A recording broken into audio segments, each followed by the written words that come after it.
ओ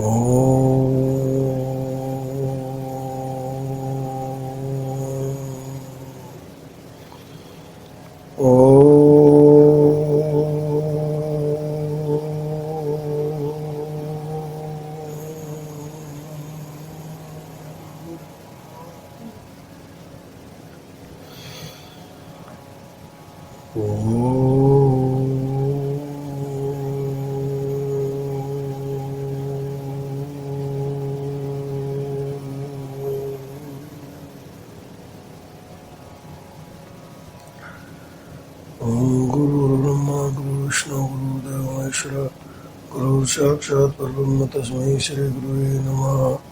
अखण्डमण्डलाकारं व्याप्तं येन चराचरं तत्पदं दर्शितं येन तस्मै श्री गुरुवे नमः।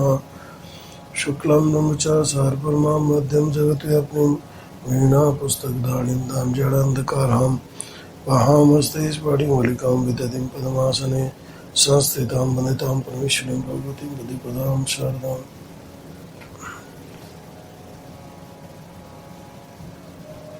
हे मातेश्वरी कल्याणी भगवती आनंद स्वरूपिणी नारायण नारायण नारायण। आज का विषय सुप्रभात में हमारा है राजा जनक किसके प्रतीक हैं, अर्थात राजा जनक कौन है जिनके हल से सीता जी की उत्पत्ति हुई।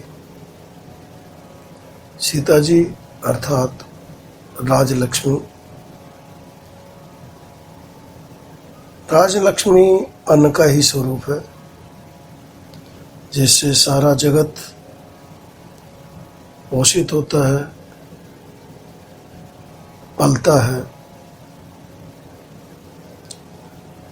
राजा जनक अर्थात किसान जो अन्न को उत्पन्न करता है और सारे जगत को अपनी आत्मा अर्थात परमात्मा मानकर पोषण करता है।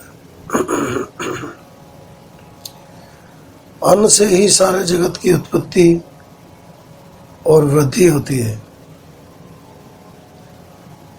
अन्न ही जगत का जीवन है। इसको अगर चक्की और उखल से व्यवहार से लिया जाए, जैसे पहले इसको कूटा करते थे, धान कुटता था, अनाज गेहूं को साफ किया जाता था, तो इससे सारे जगत का पोषण हो सकता है।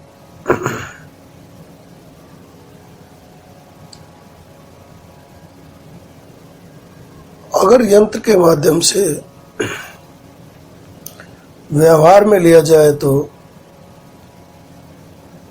सारे जगत का शोषण और कुपोषण होता है,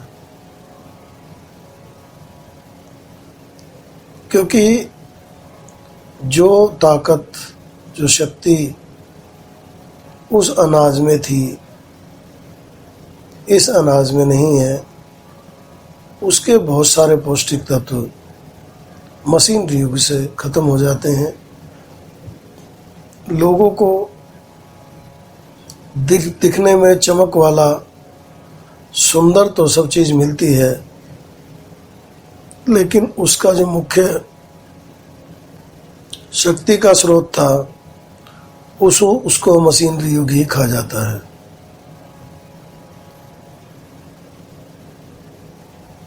मनुष्य आजीवन असाध्य रोगों को देता है।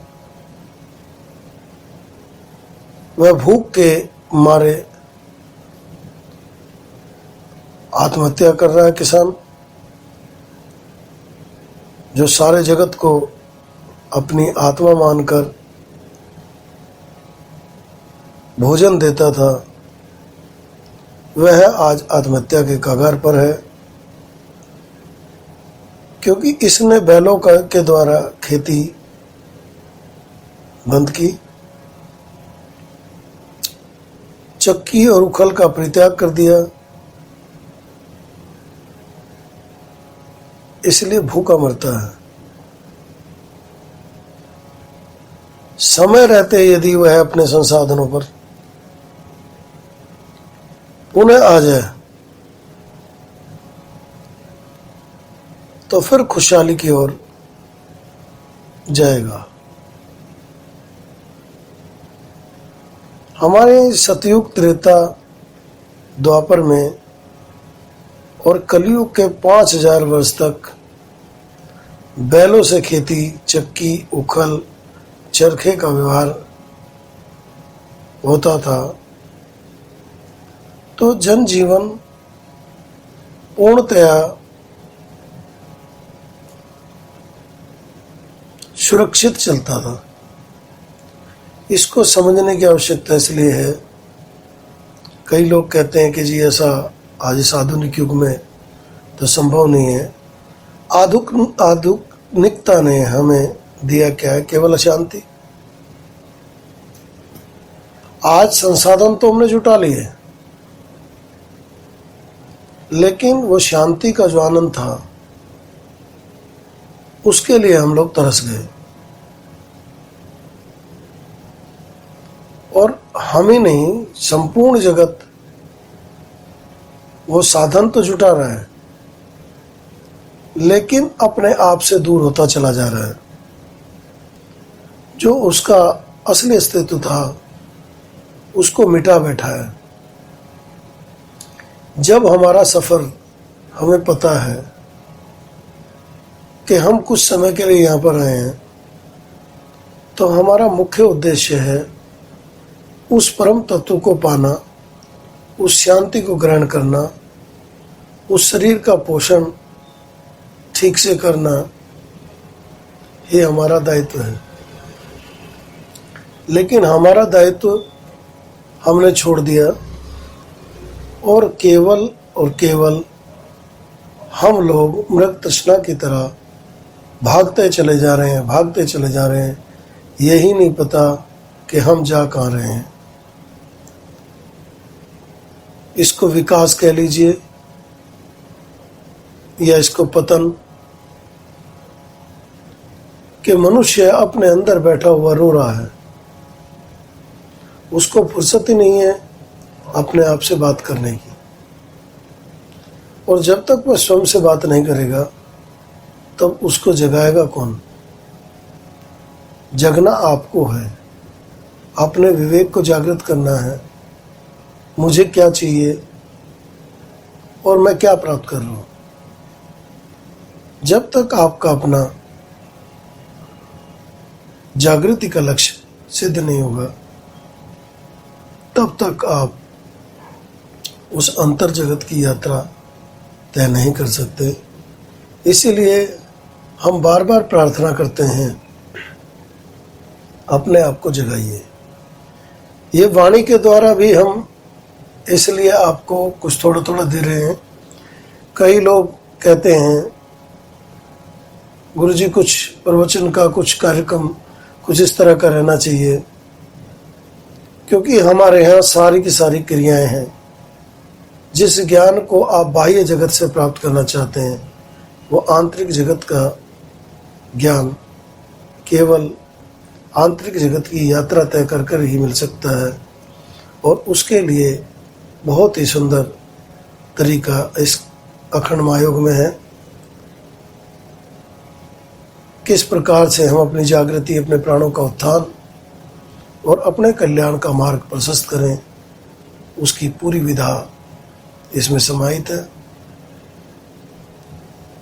परंतु कुछ कदम चलकर तो आना पड़ेगा। हमारे ये विषय नहीं है जिन पर हम बात कर रहे हैं, लेकिन आप लोगों की संतुष्टि के लिए, क्योंकि थोड़ा थोड़ा ज्ञान सभी प्रकार का आप लोगों को मिल जाए। क्योंकि हमने कल भी कहा, बिना ज्ञान के क्रिया अधूरी है और बिना क्रिया के ज्ञान अधूरा है। यदि आपको एक रासायनिक बात कही जाए, अर्थात विज्ञान की बात कही जाए, H2O जल का फार्मूला, तो क्या इसके रटने से जल तैयार हो जाएगा या उस फार्मूले को पढ़ने से आपका जल तैयार हो जाएगा? जब तक उसमें क्रिया नहीं होगी तब तक आप उस फार्मूले से जल को प्रकट नहीं कर सकते। तो ऐसा ज्ञान किस काम का जिसके द्वारा हम उसकी उत्पत्ति ना कर सकें। इसलिए हमेशा इस चीज़ का ध्यान करें कि हमारा ज्ञान अधूरा ना हो, पूर्ण हो, और हम स्वयं में पूर्ण हैं। पूर्ण होते हुए भी हम अपूर्ण की स्थिति में क्यों आए, इसको जानना है। इस अखंड महायोग में हम आपका हार्दिक अभिनंदन करते हैं। आपके अंदर बैठी हुई उस परम सत्ता आह्लादनी शक्ति माँ कुंडलनी जो पूरे जगत को चलाती है, उसको कोटि कोटि नमन करते हैं एवं आपके जीवन की मंगल कामना करते हुए हम अपनी वाणी को विराम देते हैं। हरि ओम तत्सत, हरि ओम तत्सत, हरि ओम तत्सत।